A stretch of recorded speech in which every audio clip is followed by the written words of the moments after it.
Ito na naman si Mamita G, ang inyong lola. Ay, dali may bumibili sa dalang po. A few minutes later. Hello! I'm back. Di ba kaka-intro lang, may bumili agad.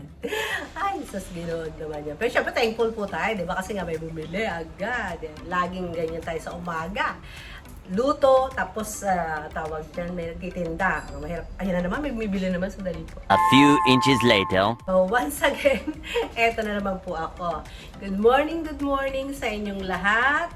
I'm Mamita G, na handang mag-share sa inyo ng aking mga pagluluto. Okay?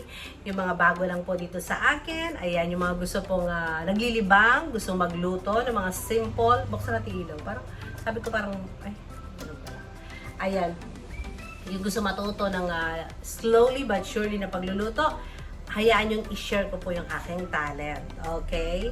So, ang ating menu for today, ayan, lagi po akong nagluluto kasi po, yung mga bago dito, ako po yung nagtitinda ng lutong ulam dito sa aming bahay kasi meron din po akong munting tindahan, pinagsabay ko na po siya para hindi sayang at malibre din ng ulam ang inyong tindera or ang family ng tindera. Okay? So, ang aking pong menu for today ay, ayan, kare-kare. Ano po, nilalaga ko po muna yung liempo. Kasi pagkalaga, siya po ay ating i-fried. Kasi gusto po nila dito sa aming village or subdivision, gusto po nila ay crispy kare-kare. So, ayan, nakalaga na po siya. And then, chicken adobo with egg. So, ito po, nakamarinate pa lang, hindi pa po siya niluluto. Ganyan po ako mag-adobo. At least, syempre, dahil madalian, hindi naman po, bigla ko lang naisip ngayong umaga to. So, ayan, binabad ko na po siya ng 30 minutes para pasok na pasok or swak na swak yung lasa sa ating chicken. Ganyan din po ba kayo? Minamarinate nyo po muna. Okay, so ayan, bubuksan ko na po siya para maluto na siya ng slowly. And again, ang tip natin lagi, pag kumulo na, hihinaan nyo na po yung apoy, lalong-lalo sa baboy para madali siyang maluto. The more na nilalakasan yung apoy, masusunog lang yan, madadry lang yan, pero ang loob po ng ating mga karne ay hindi luto. Tsaka, una-una sa gasol, diba? Malakas. So, mali po yun. Yung kayo lalakasan agad ang apoy para madaling maluto. No, it's not good. Hindi po tama yung proseso na yon. Again, ang lagi kong payo, lalakasan yung una. And then, pag kumulo na, hihinaan na po natin. Para kayo nagpe-pressure cooker. Paulit-ulit. So, ayun. So, ngayon, ang inyong tindera, habang nakasalang si adobo, nilalaga si liempo, ipe-prepare ko naman po yung mga ingredients. So, mag-iwa tayo ng talong, pechay, sitaw. Ipe-prepare ko po yan. And then, syempre, mamaya yung alamang, magigisa rin po tayo. Diba? So, ito na yung ating talong. Ayan. Ipa-fried po natin to. So, hiwain na natin ng talong. And then later, yung ating pechay. Diba? Sino ang may favorite po nitong nitong ating pangalan? Kare-kare. Sino po ang may favorite ng ating kare-kare? Kasi po kami favorite ang kare-kare. Gusto halos every week. Pag weekend, magka-kare-kare daw. Medyo matrabaho, pero masarap naman kasi. Worth naman po yung paggawa natin, hindi po ba? Maganda, ipa-fried nyo po. Tsaka ibabrine nyo po yung mga gulay. Ipakulaan nyo ng slight lang para maging maganda pa rin yung kulay ng inyong kare-kare. Hindi siya malabsa. Huwag nating italbog lahat kahit pa sabihin natin tayo lang yung kakain. Siyempre maganda yung presentation. Diba? Maganda yung kinakain nyo ay maganda ang presentation. Arte ng tendera, di po. So mga madam, kung kayo po ay bago sa aking channel, pa-subscribe naman po and pa-share. Bago lang tayo. Naglilibang-libang, makikisali, makikiuso, di po ba? At least in my own little way, ay, sadali lang po, may bibili, sandali lang po. 12 seconds later. Ito na nga po, ituloy na natin ang ating chikahan. Check natin yung ating liempo kung malambot na. Siyempre, wag masyadong malambot kasi malulugi ang tindera. Medyo matigas pa siya. Yung balat niya, okay na. So, yung laman na lang, konting palambot na lang sa ating laman. So, as I was saying, hinaan ng apoy para hindi masunog. Kasi yung pinagsabawan niya, gagamitin din nating sauce mamaya. Prepare tayo ng ating talong. Ayun yung sitaw, naputol-putol ko na po siya. Ayan. So, next is the talong. Pa-fried ko po itong talong later. Ayan. Ganyan po akong magkari-kari. Sino ang ganito pong magkari-kari kagaya ko? Masarap, pero matrabaho. Ano po, mga madam? Eh, kung once a week lang naman, why not coconut? I'm back, mga madam. Diba? Putol-putol. Ayun na nga. Nasa na nga ba tayo, mga madam, sa ating mga chikahan? Kaya paputol-putol po mga madam ang ating chikahan kasi nga po may tindahan na yung tindera, may bumibili, di ba? So, ang ating talong ay tapos na nating i-prepare kasi nga ipa-fried po natin ito later. Di ba? Kumusta na po kayo mga madam ko? What's your menu for today? Ayan, kung panood nyo to bukas, Sunday, pwede nyo pong iluto, di ba? Ito yung aking pechay. Ang pechay ko, hindi ko na po ito nila hinahati. Tatanggalin ko lang yung dulo. Kasi, di ba? Para, ano siya, magandang tignan. Or, pag kinain mo kahit isang peraso, dalawa lang, okay, na solid na, di ba? Prepare po muna. Prepare. Diba? Walang sayang ang orasan yung tindera. Nahiwa ko na rin yung bawang sibuyas for may paggisa-gisa. Bago ako humarap sa inyo, nahiwa ko na po yung mga bagay-bagay. Diba? Ayan ang pechay. Ayan na ang talong and sitaw. O, diba? Ready na.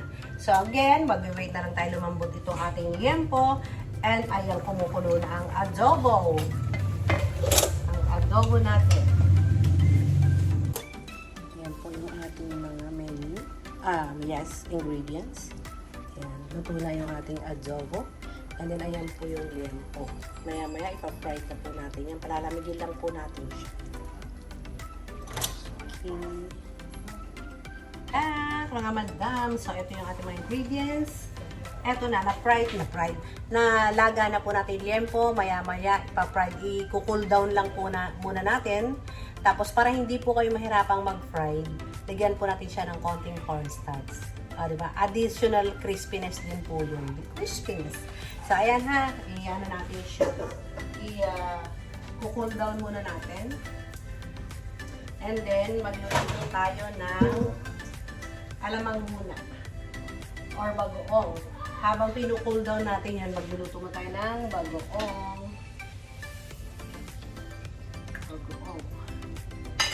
Ayan.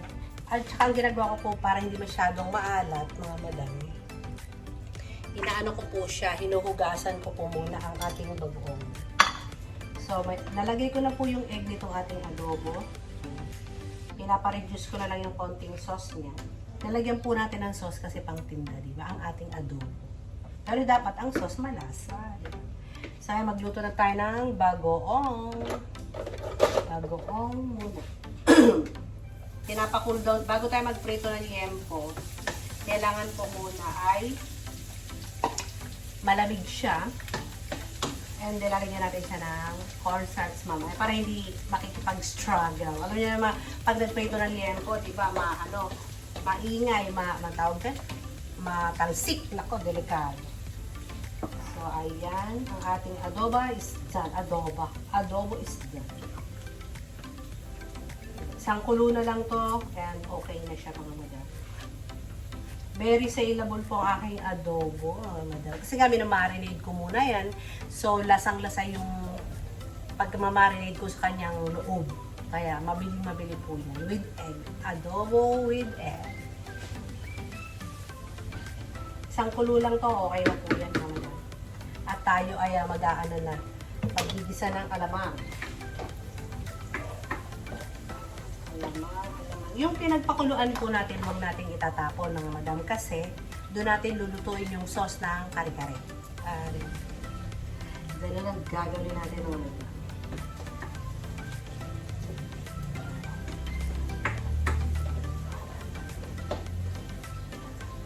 ang alaman.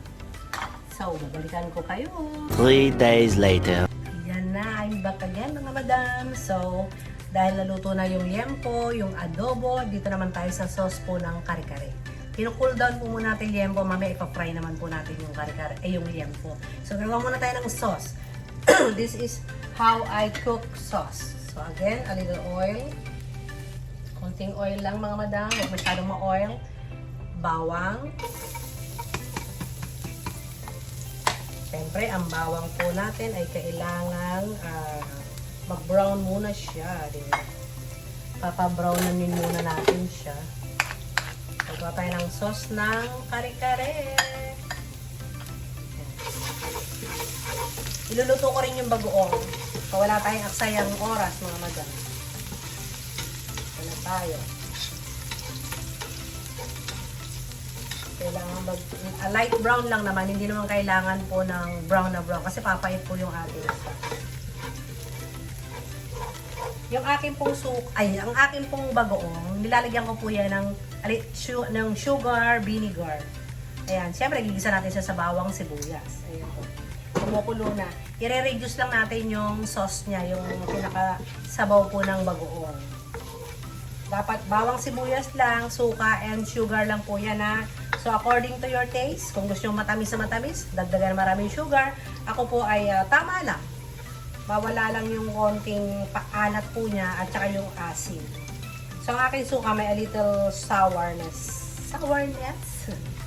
So, ayan. Golden brown na, o light brown pala. And then, ilalagay po natin yung sibuyas. Sibuyas. Again, yung pinaglagaan ng liempo, yun ang isosos po natin dito mga madam ha. Laging lutuing maigi ang mga sangkap, bawang sibuyas, sa mga baguhan lang dyan. Siyempre, mga expert, alam na po. Yung mga beginners po, ayan. This is how I cook sauce of kare-kare. So, bawang sibuyas, ayan, nag-golden brown na rin po, or ano na, okay na, nag-transparent na yung ating sibuyas. Ilalagay naman natin ang ating atsuete.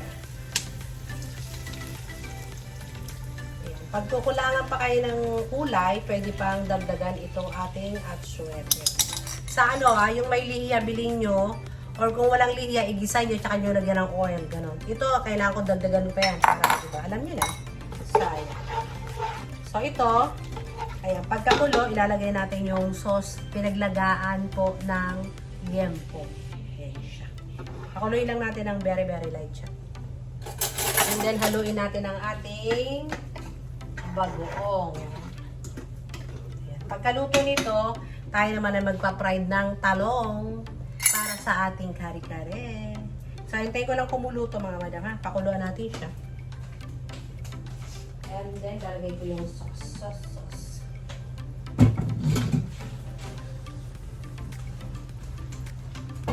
Ito yung pinagpakuluan po ng ng ating liempo para malasang malasa, di ba?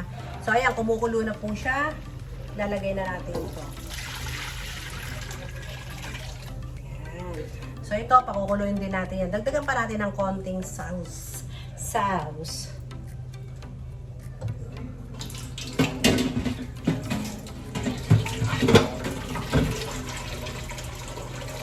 Dagdagan ng konting tubig. Para kailangan marami tayong sauce.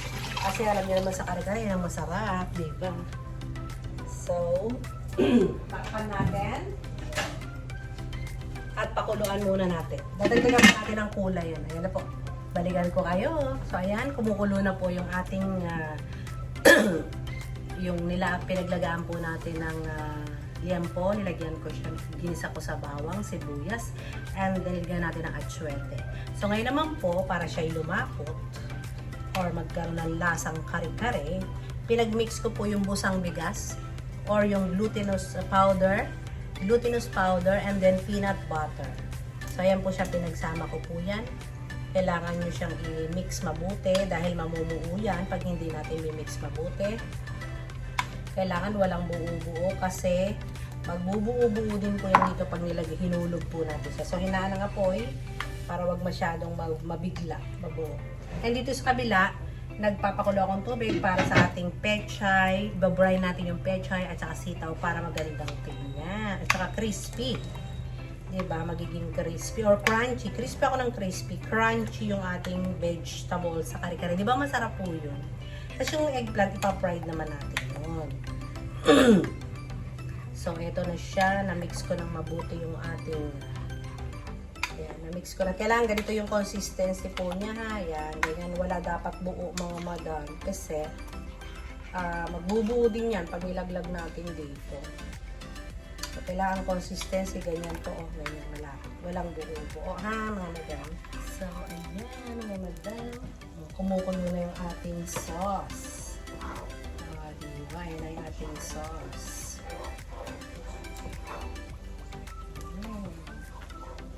Re-reducein na lang po natin ng konti yan. And then, ito, ibabray na natin yung ating gulay. Unahin natin yung pechay. Right? Konti lang yan. Ilang minuto lang po to. And then, it's done. Para lang ano. Susunod natin dito yung sitaw. Diba? Brine para maganda ang texture. So, ito, luto na po yung ating sauce ng kare-kare. Luto na yung sauce ng kare-kare. Magpa-fried na po tayo ng liempo, mga madam. Pa-fried na ng liempo. Babalikan ko kayo. 6.5 hours later. So, ito, pinafry natin ang talong. Binabry natin ang ating sitaw. So, yung ating pechay, ay tapos na po siyang mag-brine. Ayan yung pechay natin, diba? Hindi siya labog, mga madam. Tsaka yung kulay niya ay beautiful pa siya. Oh, diba? Ayusin natin mamaya. Ganahan ang ating mga customer na bilhin. Diba? Balikan ko kayo again. I'm back! So, ayan, struggle is real. Nagpiprito po ako. Pero last na po itong prito na yan. Nakaluto na po ako. I-chop ko na lang po yan. And then, ito rin po yung ito na yung vegetable natin. Naka-ready na. Nakita niyo naman. At syempre, okay na rin yung sauce natin. So, ayun mga madam. Again, ako ay magpapaalam na. I hope na nakapulot na naman kayo in my own little way ng aking mga recipe, ng aking mga luto. Sa maliit na paraan ay sana may natutunan po kayo sa akin. So again, thank you very much for watching. Please subscribe kung nagustuhan niyo po yung aking menu for today. So bye-bye, stay healthy always, and God bless us all. Bye!